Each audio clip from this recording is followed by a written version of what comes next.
দেশে 15টি গ্যাস ক্ষেত্রের 73টি কূপ উৎপাদনে রয়েছে। 3টি নিজস্ব কোম্পানি খনি থেকে দৈনিক গড়ে উত্তোলন করছে 750 মিলিয়ন ঘনফুট গ্যাস। বিপরীতে বিদেশি কোম্পানি শেভরন একাই উত্তোলন করছে 1150 মিলিয়ন ঘনফুট। বাকি 750 মিলিয়ন এলএনজি মিলে মোট সক্ষমতা 2650 মিলিয়নের কিছু বেশি। গড় ঘাটতি প্রায় 1,500 মিলিয়ন ঘনফুট গ্যাস।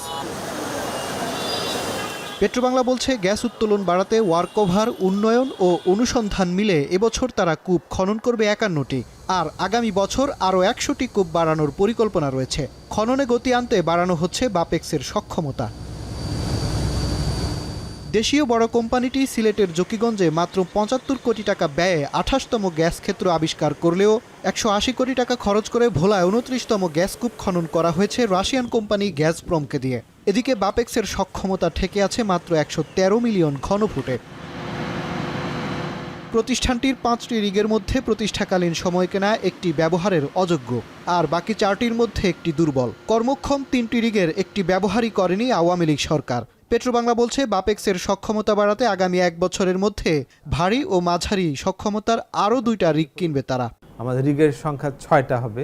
আমরা আরও 5 থেকে 7টা কূপ আমরা 26 থেকে ওয়ার্ক ওভারের জন্য এই বছর নিয়ে আসছি। আমাদের এই প্রকল্পটা সবুজ তালিকাভুক্ত হলো, তার মানে আমরা আরেকটা রিগ খুব অচিরেই, আপনি ধরতে পারেন যে উইদিন 4-5 মান্থস আমরা আশা করি কিনে ফেলতে পারবো।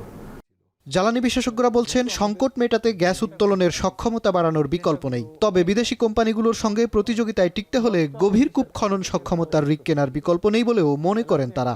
2000 হর্স পাওয়ারের বিজয় 10 রিগ, সেটা এখন যে জামালপুরে গেছে, সেটা 3113 মিটারে যে স্টাক পাইপ করছে। স্টাক পাইপ করার পর পাইপ ছুটাইতে পারে নাই, তারা 100 মিটার পাইপ কেটে উপরে চলে আসছে। স্টাক পাইপ হলে রিজার্ভারটা নষ্ট হয়ে যায় এবং ওই কূপ দিয়ে গ্যাস উত্তোলন হয় না। যেমন সিলেট 10-এ স্টাক পাইপ হয়েছে, সিলেট 9-এ স্টাক পাইপ হয়েছে, ঠিক আছে। এখন যেটা আমাদের একটু পাওয়ারফুল রিগ প্রয়োজন।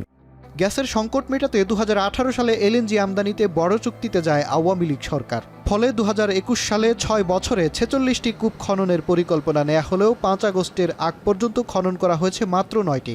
জাতীয় গ্রিডে গ্যাস যুক্ত হয়েছে লক্ষ্যমাত্রার 9%, ঘাটতি মিটেছে মাত্র 1.5%। মাঝার মাহবুব, এখন, ঢাকা।